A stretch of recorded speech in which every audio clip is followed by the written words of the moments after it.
all are well. Welcome to the social science class. Today we are going to start the new chapter.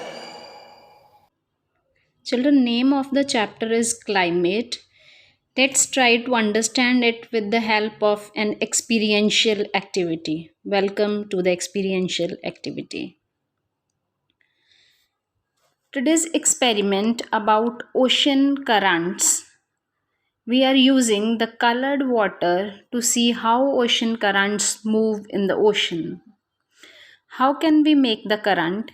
We poke a hole in the paper cup and fill the cup with colored water, then put the cup in the clear water. Then we set the water flow out.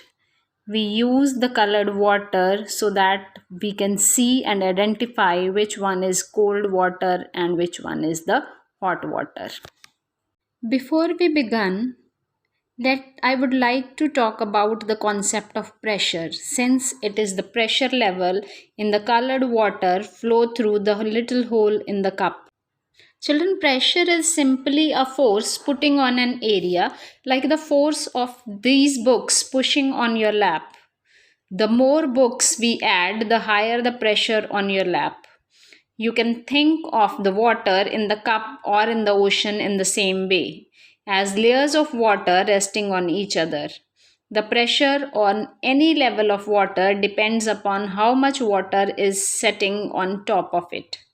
The pressure on the bottom of the cup is higher than the pressure on the top of the cup. We should also notice that in order of cup full of water to not float in the tub, the level of water in the cup must be higher than the level of water in the tub. Let's go back to the ocean current. Let's see what happens when a warm current and cold current encounter each other in the ocean. Then we see what happens when two currents of same temperature meets in the ocean. Let's start our first activity. Let's pick a hole in the water cups to allow our hot current and cold current to flow in the ocean. Mark approximately 2 cm from the bottom of the cup and poke a push pin through on the mark. Repeat the same with the second cup. So,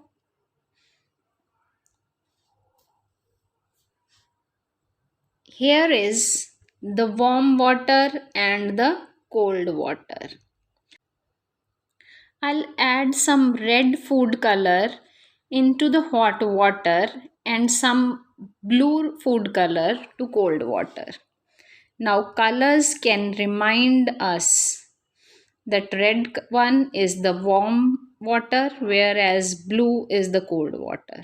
Now, we place our hot and cold water cups into the tub, which represents the ocean. Children, we carefully fill the water into the tub with the room temperature water. We want the level of the ocean higher than the level of the push pins, but not higher than the level of the ocean. Otherwise, cups may start to float. Now, I remove the push pins from the cups and water from both the cups start pouring in the tub.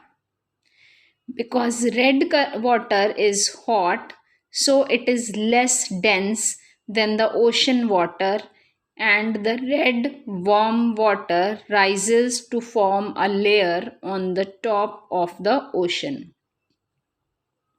In contrast, the blue water is cold and more dense as compared to the water in the ocean, and cold blue water sinks to the bottom.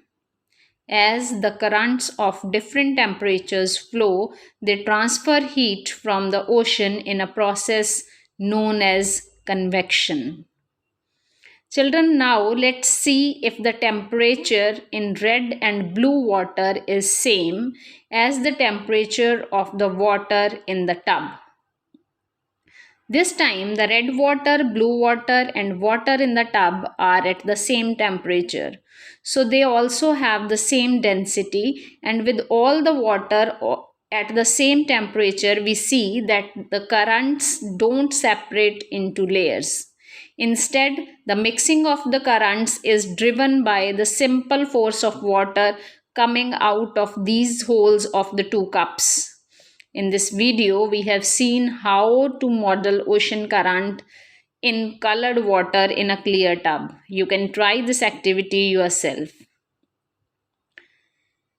Children, this activity is to make you understand the ocean currents, how the ocean currents, if the water is of different temperature, moves either on the surface or just on the bottom of the ocean. Thank you, Shamstars. That's all for today. In case of any doubt, you can drop your queries in the Google Classroom.